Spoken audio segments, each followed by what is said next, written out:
Bonjour les BizDev, donc on a découvert les enjeux du prospect, maintenant on va commencer à argumenter. Donc l'objectif il est clair, il faut rendre nos arguments irrésistibles et donc je vais vous montrer trois choses. 1.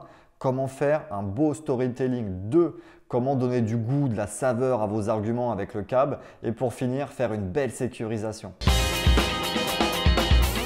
Donc pour faire un storytelling, le but c'est de raconter une histoire mais qui reste courte, 60 secondes, 1 minute 30 parce que quand vous parlez, la courbe d'intérêt elle descend et il faut surtout garder votre prospect en haleine. Et je vous conseille vraiment de ne pas faire d'histoires qui sont de la macroéconomie ou des chiffres, on est temps, on existe depuis tant.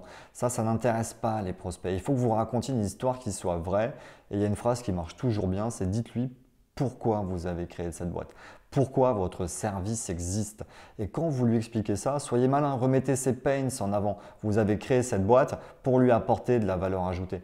Suivant votre métier ou son métier, vous pouvez aussi vous adapter. Si c'est un patron, racontez-lui vos débuts, comment vous avez créé la boîte. Si c'est un head of sales, parlez-lui business développement et commercial. Si c'est du marketing, parlez communication. Et surtout, il faut que votre histoire elle soit vraie parce qu'il faut qu'elle vous donne de la légitimité. Le but, c'est que vous puissiez créer un bon climat de confiance. Et donc pour la présentation des arguments, utilisez votre méthode CAB, caractéristiques, avantages et bénéfices pour que ce soit bien linéaire. Et donc surtout, mettez en avant les arguments les plus forts et sélectionnez ceux qui répondent à des enjeux. Et comme un accordéon, privilégiez et accentuez les arguments qui font mouche.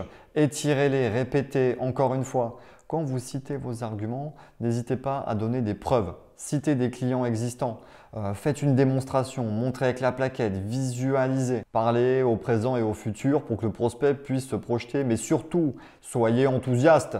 Une petite astuce, après chacun de vos arguments, vous pouvez poser une question de contrôle, une question fermée, pour voir si le prospect est bien dedans, si cette feature lui a fait mouche. Et la dernière partie pour argumenter, c'est la sécurisation. C'est hyper important. En fait, la sécurisation, c'est quoi? Il faut que vous puissiez projeter le prospect dans l'après-vente. Donc, expliquez-lui les étapes qui vont se passer du moment où il signe jusqu'à la mise en place. Et en fait, il doit absolument comprendre que vous vous occupez de tout. Inconsciemment, les gens vont s'imaginer une liste de tâches qu'ils vont devoir faire, qu'ils vont devoir préparer. Et en fait, tout ça, ça va vous donner du délai supplémentaire. Vous devez absolument vous occuper de tout. Et pour conclure cette partie, posez toujours votre verrou avec une phrase très simple. Est-ce que ce projet vous intéresse? Est-ce que ça a de la valeur pour vous?